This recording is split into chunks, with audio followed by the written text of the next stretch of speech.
في يوم 21 طوبة سنة 1742 للشهداء، الكنيسة بتفتكر حكاية قديسة مش عادية.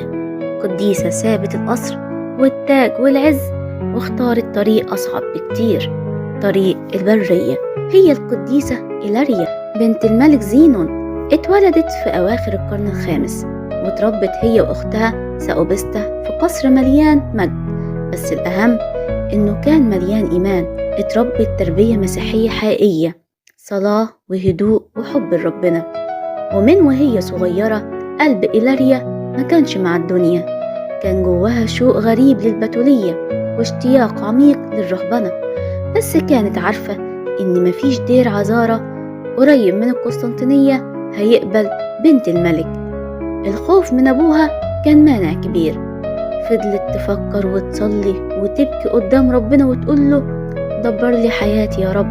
وفي يوم خدت القرار اللي غير كل حاجة.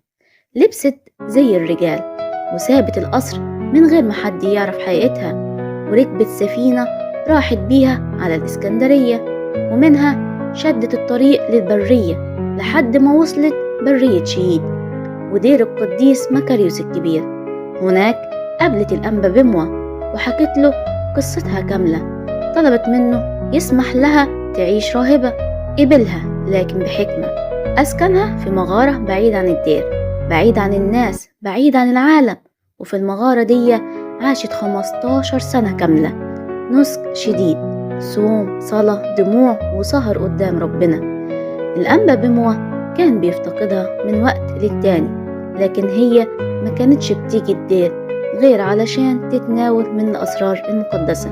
ولأن مفيش لحية ظهرت لها، الرهبان سموها إيلاري القسي، ومحدش شك لحظة إنها ست.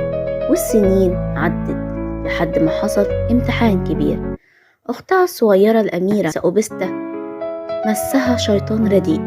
الملك جرب كل حاجة، وفي الآخر سمع عن رهبان البرية، بعتها لبرية شهيد، والآباء صلوا أيام طويلة لكن المرض ما راحش. وفي الآخر قالوا وديها للراهب إيلاري القسي. إيلاريا خدت أختها وقعدت تصلي وتصلي لحد ما النعمة اشتغلت والأميرة خفت تماما. رجعتها سليمة، وفرح الملك فرح كبير وسألها عن اللي حصل. وهنا الكلام اللي قالته الأميرة قلق قلب الملك. قالت له الراهب اللي صلالي كان بيعانقني ويقبلني كتير. الملك مرتاحش وقال في نفسه ازاي راهب يعمل كده؟ فبعت رسالة لشيوخ البرية ابعتولي الراهب إيلاري يبارك المملكة. ووصل الراهب، دخل على الملك والملكة وقعدوا لوحدهم وسألوه السؤال الصعب. ساعتها قال لهم هاتوا الإنجيل وتتعهدوا قدامه إنكم لما تسمعوا الحقيقة ما تمنعونيش أرجع البرية. تعهدوا. فتح فمه وقال الجملة اللي هزت القصر كله: أنا بنتكم إيلاريا. دموع، فرح، دهشة، القصر كله اتقلب. قعدت معاهم شهر كامل لكن قلبها كان لسه في البرية.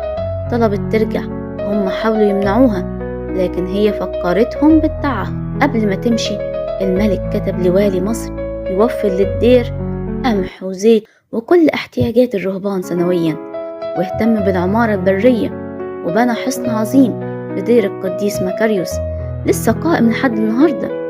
رجعت إيلاريا المغارة وعاشت بعدها 12 سنة، صوم، صلاة، ونسك، لحد ما فاضت روحها الطاهرة في هدوء. الرهبان صلوا عليها ودفنوها بإكرام. بركة القديسة إيلاريا تكون معنا، آمين.